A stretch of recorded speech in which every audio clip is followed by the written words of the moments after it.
Welcome back to Bible Book Club. Today we're going to be reading from Isaiah chapter 4, 5, and 6.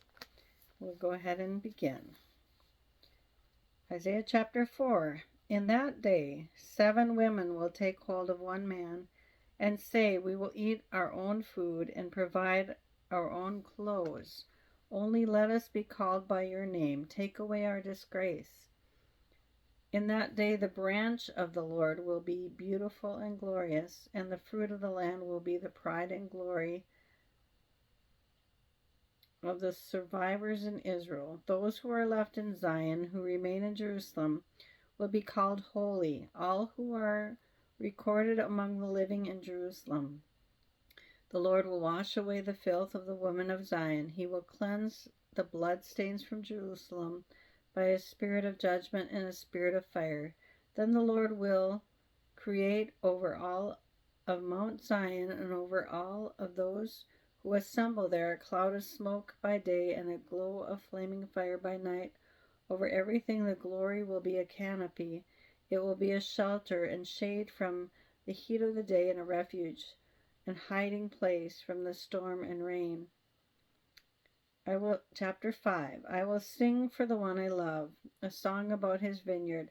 My loved one had a vineyard on a fertile hillside. He dug it up and cleared it of stones and planted it with the choicest vines. He built a watchtower in it and cut out a wine press as well. Then he looked for a crop of good grapes, but he yielded only bad fruit. Now you dwellers in Jerusalem and people of Judah, judge between me and my vineyard. What more could have been done for my vineyard that I have done for it? When I looked for good grapes, why did it yield only bad? Now I will tell you, what am I going to do to my vineyard? I will take away its hedge, and it will be destroyed. I will break down its wall, and it will be trampled. I will make it a wasteland, neither pruned nor cultivated, and briars and thorns will grow there. I will command the clouds not to rain on it. The vineyard of the Lord Almighty is the nation of Israel, and the people of Judah are the vines he delighted in. And he looked for justice, but saw bloodshed, for righteousness, but heard cries of distress. Woe to you who add house to house, and join field to field, till no space is left, and you live alone in the land. The Lord Almighty has declared in my hearing, surely the great houses will become desolate, the fine mansions left without occupants. A 10-acre vineyard will produce only a bath of wine. A homer of seed will yield only an ephah of grain. Woe to those who rise early in the morning to run after their drinks, who stay up late at night till they are inflamed with wine. They have harps and lyres at their banquets, pipes and timbrels and wine, but they have no regard for the deeds of the Lord, no respect for the work of his hands. Therefore my people will go into exile for lack of understanding. Those of high rank will die of hunger, and the common people will be parched with thirst. Therefore death expands its jaws, opening wide its mouth. Into it will descend their robes and masses, with all their brawlers and revelers. So people will be brought low and everyone humbled, the eyes of the arrogant humbled. But the Lord Almighty will be exalted by his justice, and the holy God will be proved holy by his righteous acts. Then sheep will gaze as in their own pasture. Lambs will feed among the ruins of the rich.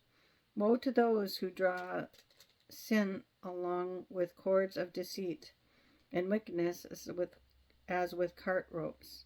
To those who say, "Let God hurry, let him hasten his work, so we may see it." The plan of the Holy One of Israel, let it approach, let it come into view, so we may know it. Woe to those who call evil good and good evil, who put darkness for light and light for darkness, and put bitter for sweet and sweet for bitter. Woe to those who are wise in their own eyes and clever in their own sight. Woe to those who are heroes at drinking wine and champions at mixing drinks, who acquit the guilty for a bribe, but deny justice to the innocent. Therefore his tongues of fire lick up the straw, And as dry grass sinks down in the flames, so their roots will decay, and their flowers blow away like dust.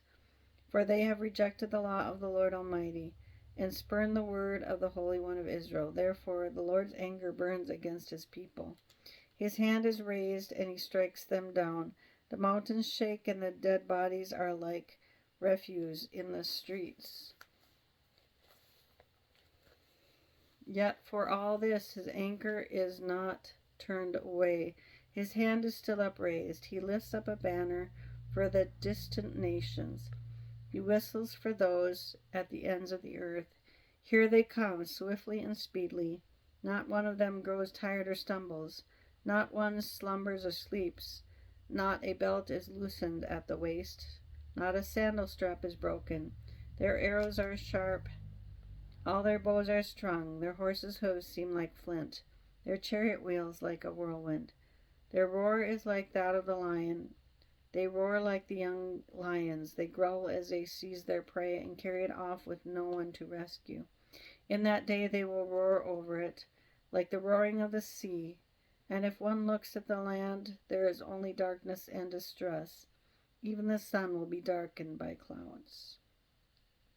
Thank you for joining us today for this reading, Isaiah chapters 4, 5, and 6.